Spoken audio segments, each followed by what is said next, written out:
Most people, half of what they thought today is the same things they thought yesterday about themselves, about their life, about their business. That's why most people's lives don't change very much.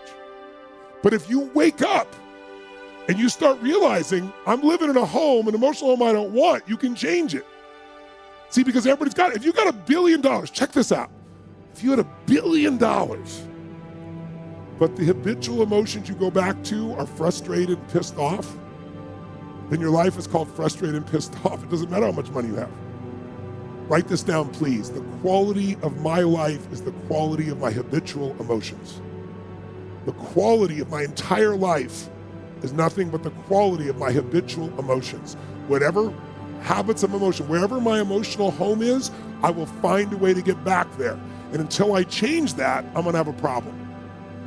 How many of you see people in some part of the world, in my country, for example, you'll see this in the middle of America where there's certain places that have cyclones all the time. Or maybe down in New Orleans or places where every few years you get a huge storm that wipes out everybody right on the coast there. But then 2 years later, it happens again. They rebuild, it happens again. How many have ever thought to yourself, why don't these people move? And why don't they move, guys? Because it's what they're conditioned. They call that home. I don't want to leave my home. It's what I know. It's easy to see when it's somebody else and it's physical. It's harder to see when it's yourself and it's emotional, because we have an emotional home.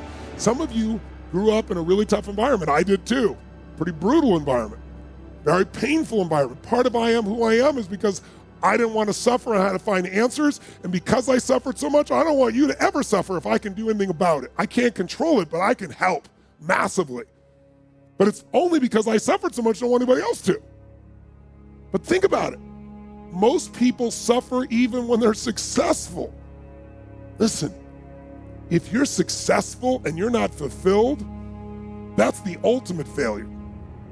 If you got people that love you and you're not feeling joyous and alive, something's wrong. And you know what it is? You got an old home you're used to. Maybe the home you're used to is not a very happy home. It's a home of worry, a home of frustration, a home of anger, a home of feeling everything's unjust. And so you find a way to get back home using whatever the environment you can use. How many of you know somebody who's always pissed off about something? How many of you know somebody who is always worried? How many of you know somebody who's not really funny, but they think they are? And they crack themselves up telling stupid jokes? How many know someone like this who cracks themselves up and they laugh so much that even though it's not funny, you find yourself laughing too? These people have different emotional homes. Some people's home is anger. They'll always find something to be angry about. It's what they're used to. It's their conditioning. So even when the storm comes in and messes up their life, they go right back to that same shit. Wouldn't it be nice to upgrade your home, your emotional home where you live? What if you could live every day with a vast majority of the emotions you had were joy and gratitude and love and appreciation, even in the middle of COVID, even when somebody does something unjust, compassion, playfulness? What would that feel like if you were in those states every day, 90-95% of the time? When you weren't, you got out of it quick. You can make that change this weekend, and I'm not exaggerating an ounce. I'm not saying you're going to be perfect and never have a negative feeling, because negative feelings are sometimes a signal to make us change. But most people have a negative feeling and they just hang on to it and keep living with it and find other things to be negative about. That will never give you what you want. The money won't do it. The acknowledgement of others won't do it. Everything you think will do it will not do it. Only one thing will do it. You drawing a line in the sand and making the most important decision of your life that you're going to live in a beautiful state no matter what. Because life is too short to suffer. We have a choice. Listen to me. Pain is sometimes part of life, but suffering is a choice. But for most of us, not a choice, because we have the habit of suffering, being stressed, being worried, being frustrated, being pissed off.